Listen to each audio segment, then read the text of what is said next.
भारत के कारोबार जगत से इस समय की बड़ी दुखदायी खबर सामने आई है।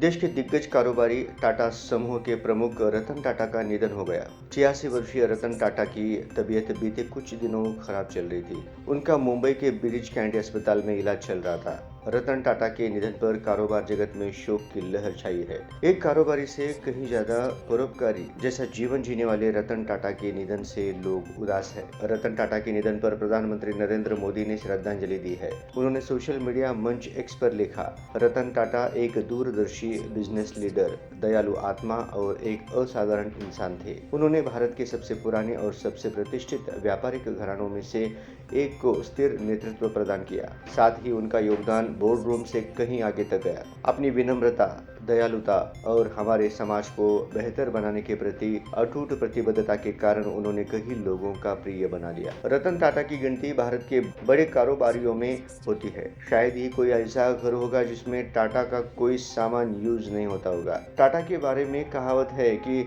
मतलब टाटा सुई से लेकर जहाज तक बनाती है। अब आते हैं रतन टाटा की संपत्ति पर। रतन टाटा की कुल संपत्ति की बात करें तो वो करीब 3,800 करोड़ रुपए के मालिक है। हालांकि यह रिपोर्ट 2 साल पहले की है।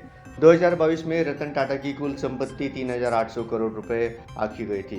IIFL wealth Hurun India rich list में उनकी जगह 421वें स्थान पर थी। रतन टाटा अपनी आमदनी का बड़ा हिस्सा दान कर देते हैं। यही वजह है कि उनकी नेट वर्थ उनके कद और कंपनी के कारोबार के मुकाबले कम है।